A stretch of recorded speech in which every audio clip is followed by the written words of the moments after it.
Welcome to the Economist in Your Ear podcast. If the world's richest man told you that within a decade, money would become completely meaningless, would you believe him? Or would you wonder what he's really selling? Man, that's the ultimate trillion-dollar question right there. It really is. Because, I mean, when the person who has accumulated the most capital in the history of humanity suddenly turns around and declares the death of capital itself, we have to look very closely at the blueprints he's drawing up for the aftermath. Right, exactly. And that is what we are unpacking today. We're looking at a really fascinating July 2026 article from The Economist titled Elon Musk's Vision of the Future. And I just have to say, the scene they describe at the start of this piece is incredibly vivid. Oh, the factory interview. Yeah, it's wild. It is. So picture this. It's a 90-minute sit-down interview inside this massive Tesla factory in Texas. And you've got these electric cars just silently driving themselves off the assembly line in the background. Very cinematic. Highly theatrical. And there's Musk wearing these black boots and a leather jacket, and it has the logo of his AI chatbot, Grok, branded right on the back. Yeah, it's very deliberate theater. I mean, he's presenting himself not just as, a traditional CEO, but as an architect of an entirely new reality. Which is exactly why we need to separate his undeniable engineering genius from the self-serving realities he constructs. We want to offer a critical interpretation of his worldview today, really looking at what happens when one man attempts to just force the future into the shape he wants. And it's a very specific shape. It is. And honestly, I want you, the listener, to keep your own life in mind as we talk through this. Imagine your own job, your own savings, your plans for the next 10 years. Because the timeline he's proposing in this article is frankly jarring. It really is. He isn't talking about some distant, abstract, 22nd century sci-fi horizon. Yeah. He is talking about the immediate future. So let's lay out that timeline, because the contrast between his current reality and his prediction is just wild. Just last month, so June 2026, Musk officially became the world's first trillionaire. Right. But in this interview, he lays out a 5-year and a 10-year plan that basically renders his own achievement obsolete, his 5-year prediction. He says that within half a decade, AI systems may completely surpass the sum of all human intelligence. Which is what technologists call the technological singularity. Right, and people throw that phrase around like a buzzword all the time, but what does he actually mean in practical terms? Well, think of it as like a compounding interest loop, but for intelligence. Right now, humans are the ones building AI. But once an AI becomes smarter than its human creators, it can start designing its own next-generation AI. Oh, wow. Yeah, which will obviously be even smarter, and therefore able to build an even smarter version, and so on and so on. That is the singularity. It's a point where technological growth just becomes uncontrollable and completely irreversible from a human perspective. Okay, so that's 5 years out. But his 10-year prediction is where he claims the superintelligence reshapes the physical economy. Right. He says robots will usher in an era of amazing abundance, and it'll be so overwhelming that money will become meaningless and human work will be entirely optional. Now, I have to push back here. Please do. Because it feels a bit like a Monopoly champion telling everyone the game is over and we should just throw away all the cash right after he finishes building a hotel on Boardwalk. I mean, it's highly convenient. It is deeply convenient, especially when you look at the underlying structural shift he's actively engineering to dominate that exact future. Exactly. I mean, he isn't just predicting a post-work society. He is literally building the infrastructure to monopolize it.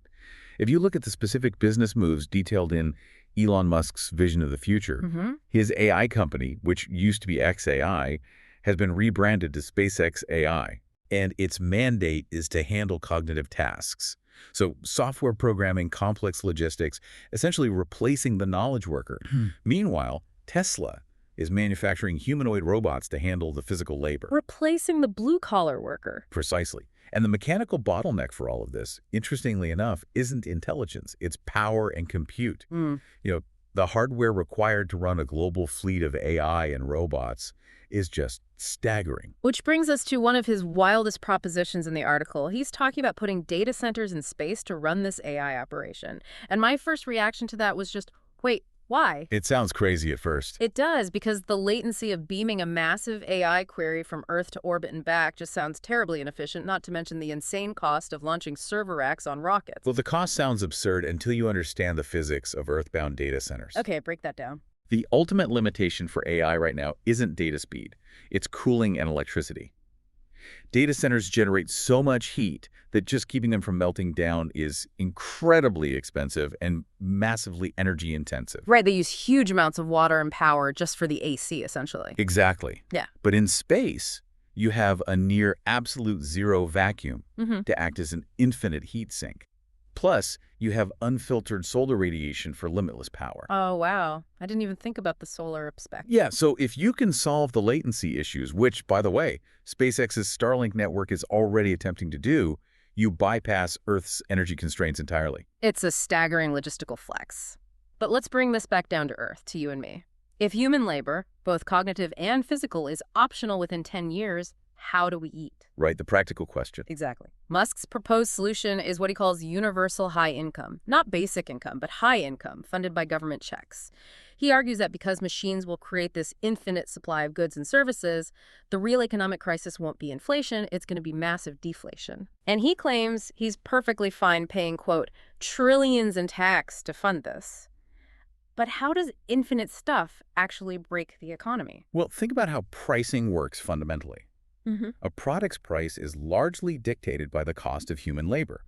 The labor required to extract the raw materials, refine them, transport them, and sell the finished good. Right. So if humanoid robots mine the lithium, and AI runs the smelting facility, and automated trucks deliver the final battery, the marginal cost of creating that battery approaches zero. Because you aren't paying wages anywhere in that chain. Exactly. When everything costs pennies to make, prices collapse across the board. That is massive deflation. And on paper, it sounds great for consumers, but it completely destroys traditional capitalism, which relies on profit margins and wages to keep money circulating. So his solution is basically the government prints money, taxes his infinite production machine, and hands the cash back to humans so they can buy the things his robots make. That's the vision, yeah. It is a closed-loop system where he owns the absolute means of production.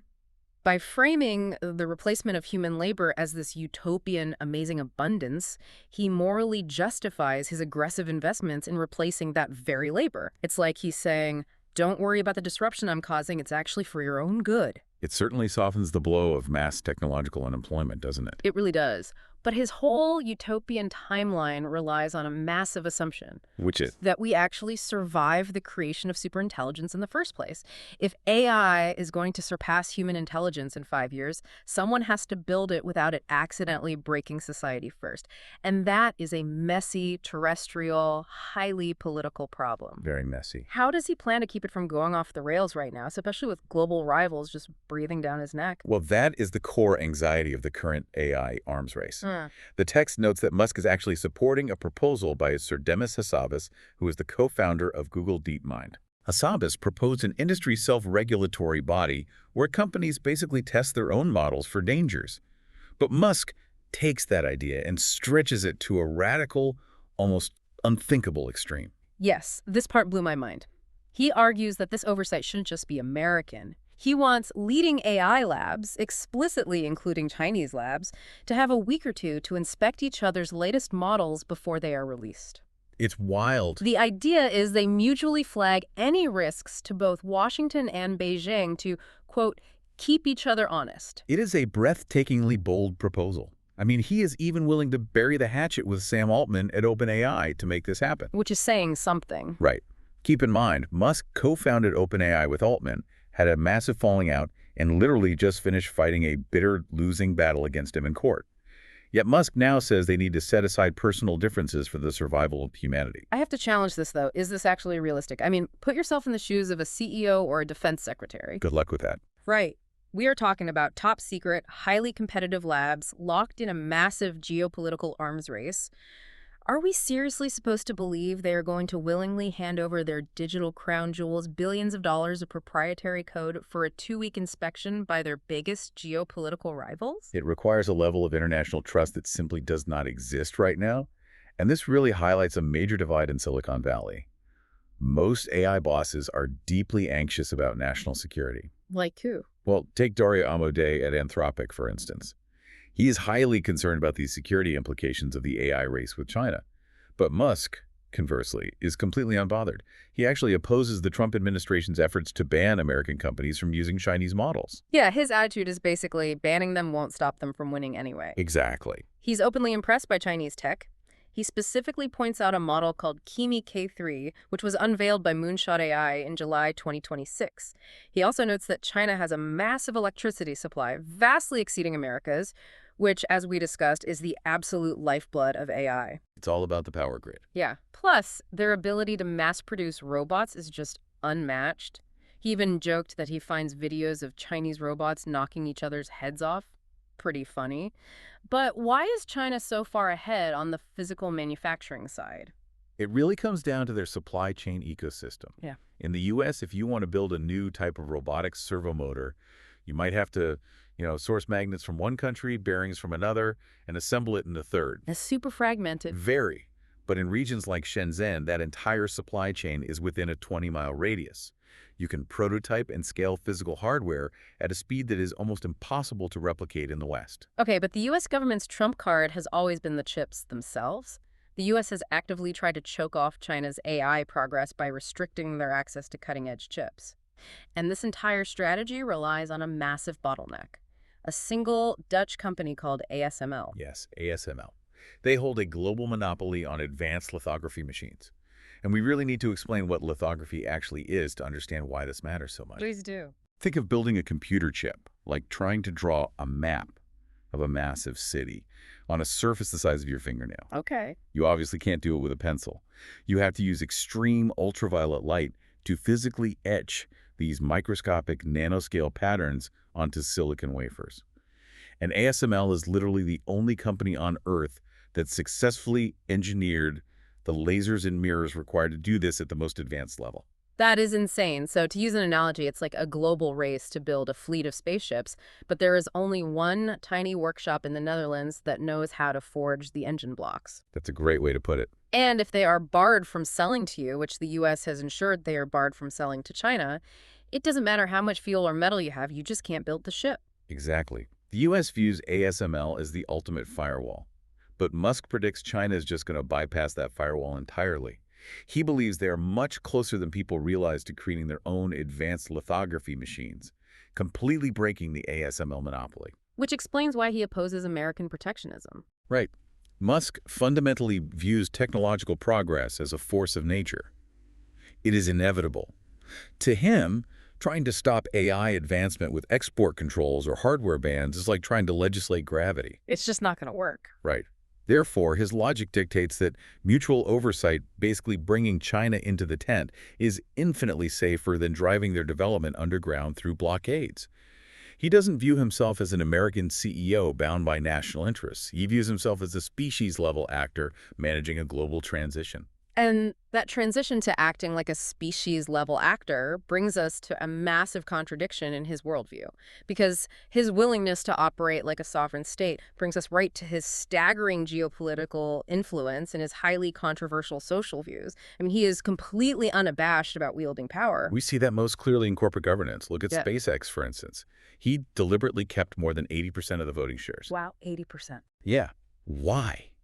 To ensure that the company never loses sight of its ultimate goal, which is establishing a human colony on Mars, he is willing to sacrifice massive financial gains to protect that specific mission. And the financial hits are very real. After the SpaceX public listing, the valuation soared to $2.6 trillion, but then plunged to $1.6 trillion. A huge drop. That is a $1 trillion drop in value. It's a fifth below its initial trading price. A normal CEO would be panicking, ousted by their board, or frantically pivoting to show short-term profits. Absolutely. But Musk just shrugs it off because the stock price isn't the metric he cares about. Making humanity multiplanetary is. But his influence isn't just out in the cosmos. It is deeply embedded in the messy, day-to-day reality of Earth's politics. He openly discusses his sway over American politics. I mean, he put his immense wealth and influence behind returning Donald Trump to power in 2025. He even briefly took charge of an effort to completely gut the federal bureaucracy. Oh, right. Though in a rare moment of reflection during this interview, he admits he, quote, got carried away with that particular project. Got carried away is quite the understatement for trying to dismantle the federal government. But his power extends far beyond U.S. borders, too.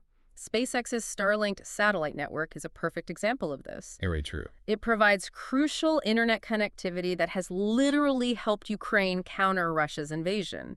He personally holds the keys to their communications infrastructure. Yet simultaneously, he insists that any peace deal must require Ukraine to make territorial concessions to Russia. He is essentially a private citizen dictating the terms of war and peace. Which is deeply unsettling for traditional diplomats, as you can imagine. And this leads us to his predictions for Europe, which are, frankly, incredibly grim. They are, and this is a critical juncture in our discussion. Before we go any further into his views on the UK, immigration, and Europe's far right, I need to make something explicitly clear to you, our listener. Yes, very important. We are not taking any sides here, left-wing or right-wing. We are not endorsing Elon Musk's viewpoints, nor are we condemning them. We are strictly and impartially reporting the ideas and quotes contained in Elon Musk's vision of the future to understand his mindset and to examine how a person wielding this much global power views human society. That context is vital. We're purely analyzing the text and the worldview it presents. So looking at that text, Musk makes a very dark 20-year prediction for Britain.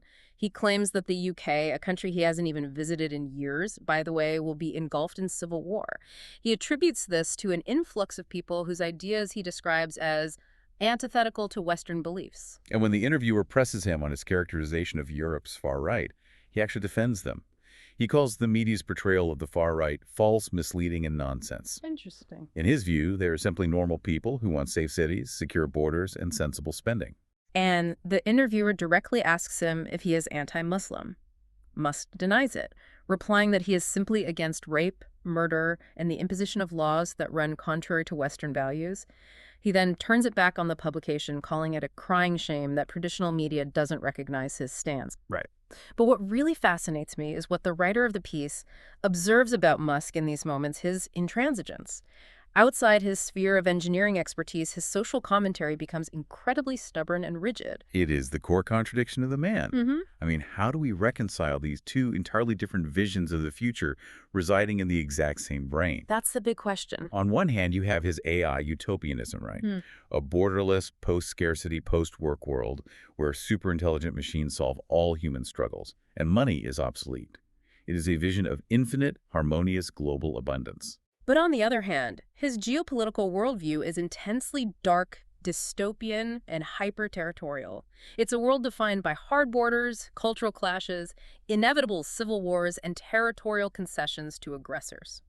How can a man who believes AI will unite the globe in abundance simultaneously believe that human migration will tear Western civilization apart in a bloody civil war? I think we really have to look at this through the lens of what you might call the engineer's bias. Yeah. Okay, what do you mean by that? When Musk looks at technology, rockets, code, robotics, he sees a system that obeys the laws of physics and logic. It can be perfected. Yeah. It can be controlled. Therefore, he can map a path to utopia. Right, it's predictable. Exactly. But when he looks at humanity, at culture, at migration, these are messy, chaotic variables. They don't obey code. They can't be perfectly engineered. And to a control-oriented engineering mind, uncontrollable variables inevitably lead to systemic failure, or in this case, dystopia. Wow, that makes so much sense. He trusts the machines he builds, but he fundamentally distrusts the humanity he belongs to. That's a perfect way to summarize it. Which brings us to the psychological weight of wielding this kind of influence. I mean, if your brain is constantly forced to hold those two contradictory realities, the limitless potential of technology and the fatal flaws of humanity, how do you process that without just breaking down? Well, the piece gives us a fascinating glimpse into that exact psychological toll right at the end. Even Musk himself sometimes wonders if any of this makes sense. This was honestly my favorite part of the article. He admits that sometimes he genuinely believes the universe is an alien computer simulation. Yeah. Not just as a fun late-night thought experiment, but almost as a coping mechanism. He says, quote, "The things I'm doing are so preposterous that it's hard to believe they're real." Think about what it takes to get out of bed in the morning when your daily reality involves launching reusable rockets, interfacing human brains with computers, dictating terms in foreign wars, and engineering the obsolescence of all human labor. It's too much. Reality itself must start to feel profoundly unreal. Believing it's all just a simulation might be the only way a human mind can contextualize that level of individual impact without just buckling under the pressure. It's a psychological escape hatch. Because if it's a simulation, the stakes aren't actually real. But for the rest of us, for you and me living in the very real world that he is actively reshaping, the stakes couldn't be higher. No, they couldn't. Which leaves us with a final thought I want you to really mull over today. If Musk is right, and we are truly hurtling toward an AI-driven era of abundance where human labor is completely obsolete and money loses its meaning, who gets to decide the rules of that entirely new society? That's the terrifying part. Will those rules be debated and decided by our elected governments working through the messy, slow processes of democracy? Or will the rules be written by the lone, eccentric trillionaire who built the infrastructure, owns the data centers in space, and believes he's the only one who can clearly see the future? It is arguably the defining philosophical and geopolitical question of our generation. Thanks for listening. Follow us for daily insights into world affairs, and don't forget to like, comment, and share.